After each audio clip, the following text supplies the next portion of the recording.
त्यसैगरी हाम्रो प्रुफ दैटमा रहेको छ प्रमाणित गर्नुहोस् cos 14 degree minus sin 14 degree divide by cos 14 degree plus sin 14 degree equals to cot 59 degree. अब हामी के लिन्छौं LHS लिन्छौं यसमा LHS प्रुफ गर्दा cos 14 degree minus sin 14 degree divide by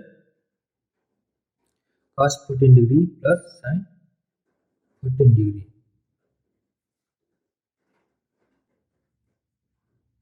त्यसैगरी अब यसमा के गर्छौं हामी भन्दाखेरि डिवाइड बाई √2 गर्छौं डिवाइड बाई √2 मल्टिप्लाई र डिवाइड दुईटै गर्छौं into cos 14 degree minus sin 14 degree divide by cos 14 degree plus sin 14 degree.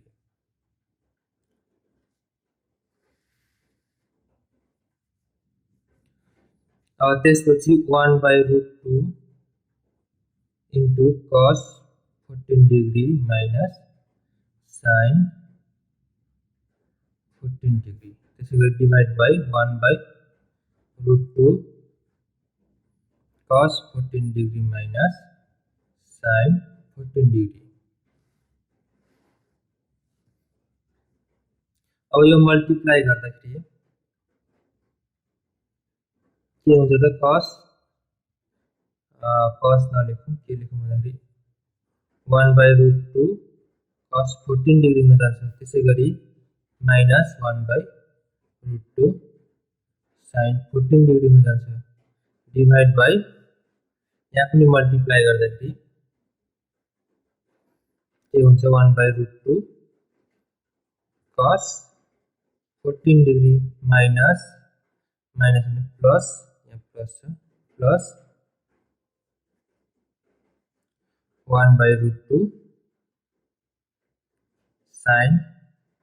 14 degree. अब 1 बाई √2 भनेको कति हो त हाम्रो cos 45 डिग्री हो cos 45 डिग्री लेख्छौं इन्टु cos 14 डिग्री माइनस अब 1 बाई √2 भनेको sin 45 डिग्री हो sin 45 डिग्री sin 14 डिग्री त्यसैगरी डिवाइड बाई पहिला हामी के गर्छौं भन्दाखेरि cos 14 डिग्री लेख्छौं त्यसपछि लेख्छौं sin 45 डिग्री 1 बाई √2 भनेको 45 डिग्री त्यसपछि प्लस त्यसपछि हामी cos 45 डिग्री लेख्छौं cos 45 डिग्री 1 बाई √2 भनेको cos 45 डिग्री हो sin 14 डिग्री। यसरी किन लेखेको हो भन्दाखेरि यसरी लेख्नुको कारण चाहिँ हामीलाई जुन cos a plus b को फर्मुला के हुन्छ त cos a plus b को फर्मुला हुन्छ cos a cos b minus sin a sin b हुन्छ हो यो फर्मुलामा मिलाउनको लागि चाहिँ मैले यो इक्वेसन बनाएको। अब त्यसैगरी अर्को फर्मुला के थियो त sin a plus b को फर्मुला के थियो हाम्रो cos a sin b plus sin a cos b थियो हो यो फर्मुलामा हामी मिलाउनको लागि हामी मुनिको इक्वेसन लेख्यौं। त्यसैगरी यसलाई अब के लेख्न सकियो त cos 45 plus 14 लेख्न सकियो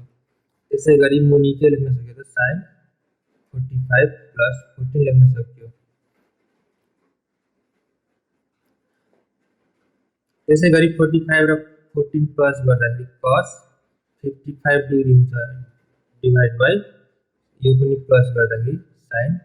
55 डिग्री हुन्छ और cos बाई sin भने के हो त